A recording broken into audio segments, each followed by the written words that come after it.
Welcome to the Near Memo, a weekly conversation about search, social, and commerce. What happened, why it matters, and the implications for local.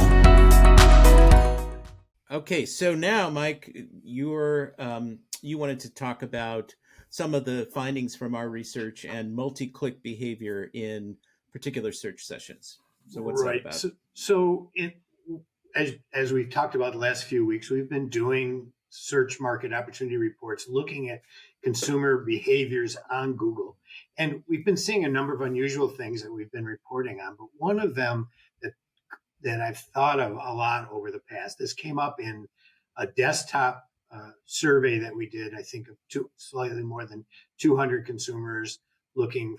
We had them look for a lawyer and they had to figure out behavioral research, not research. Yeah. And they had to figure out what phrases to use. And what we saw was that that users considered on average at least 3 results for each search, I guess it was, right? It was on a per search basis. And many of them went on to state that if they were doing it in real life, they'd consider many, many more. So the average of results considered in Google is much higher than SEOs have traditionally sort of thought, and presents much more opportunity than they previously thought, because people are going deeper than we've thought. They're looking at more results both in the pack and going into the local finder, but also in organic. And it speaks to several things. One, why everything you do has to look good so that you can get the consideration. 2, that there's much more opportunity than we thought.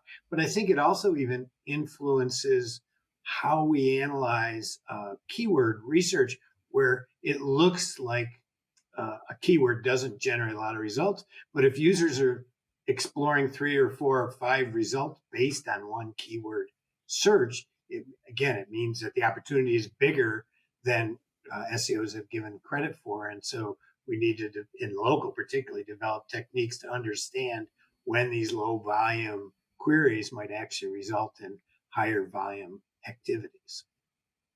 So I really would like to hear David's thought about all this.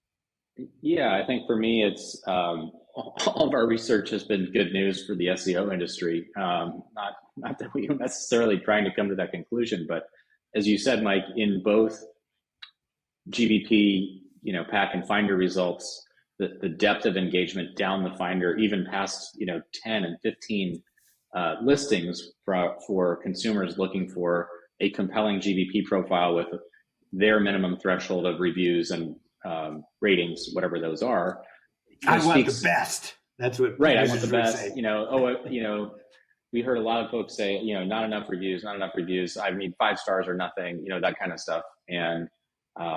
And so anyway, all I was going to say is that the ranking element actually matters much less than I would have predicted. There was certainly, as we said on the Bright local SEO for Good conference last week, there is clear value in being in the top 3. You do get a major bump from people clicking directly from the pack onto your profile. No question about that.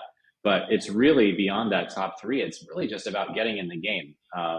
So making sure you have, go ahead. Which was like sort of top 6 or so. Yeah, top 6, but even like I said, even well down the finder, kind of 8 through 20, we saw people using the map within the finder in some cases, where it was like we had to sort of correlate where things were in the actual rankings based on the business they clicked on. So just really strong opportunity well down the finder. And the same thing is true in organic, although not quite to that same extent, but sort of a pretty broad click distribution down to about the 6th spot in both legal and medical categories, where again, you might have thought prior to this research, I certainly would have thought prior to this research, it's kind of a, maybe the first position gets 50% and 2 and 3 get sort of 20 or 25%, and then a pittance for the rest. And that's clearly not the click-through rate curve in local. Yeah, that's what SEO research has shown in the past, is just a real aggressive decline in clicks after the first 2 or 3 at the most.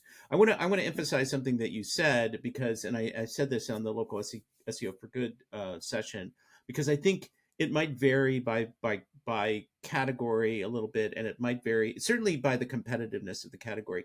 What we saw, or what at least I observed personally in medical, where people were going deep into the Finder and scrolling and scrolling and scrolling, was that they were looking for reviews. They were looking for enough reviews and good enough star ratings to justify their further investigation. And in medical, a lot of doctors don't have any reviews or have very, very limited numbers of reviews. So I think ironically, probably because a lot of those lists are duplicates that Google's auto-generated that doctors don't know about. So to bring it all full circle. But That's I right. think that in a category where you have a very competitive category where there are a lot of reviews, very high ratings, you might not, we don't know this for sure, but you might not see the same depth of engagement down the Finder. It's something to be kind of for us to be aware of as we do further research, I think. I agree. Right. And I'd just say one more thing. Just the other piece of our research that I found interesting, we've heard a lot about the zero-click phenomenon from Rand Fishkin and others. We did see considerable evidence or ammunition for that argument on mobile in particular, where people were just engaging with a GBP profile. That click became more disqualifying than qualifying, I would say. So people, if they didn't like what they saw on the Finder listing, they didn't go through to the website. They just sort of went back to a different listing. The other piece of this around zero-click is we saw a lot of people doing an initial search, reviewing the search results, not liking what they saw, and then refining their query. And that's another zero-click search where it's not that people are just staying on Google to be engaged. They're not getting the information. Telling Google, you're not showing me the results I want, but it's still not a click through to a website. So a couple interesting nuances there. Well, I think as Google's, I'm now a big Google critic, and as you know, a critic of the quality of search results. And I think as those, if you see them declining in quality, that phenomenon will be greater. Is that people sort of do a search, they don't see at a glance what they want. They don't see a familiar brand or trustworthy brand. They go back, they refine, and eventually they click. So there's a lot of zero-click activity because I think people aren't finding. I mean, GBP is a little different because there's enough information there perhaps to make a choice. But in other contexts, I think it's a reflection of dissatisfaction. That would be my speculation. All right. On that note, we are done with another exciting episode 127 of the Near Memo. Tell all your friends about us and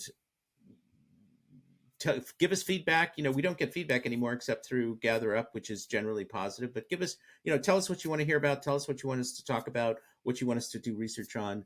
We'd love to hear your feedback, and we'll see you next week. Thanks for joining David, Mike, and Greg. To stay on top of the latest developments in local, subscribe to our newsletter at nearmedia.co. We'll see you next week.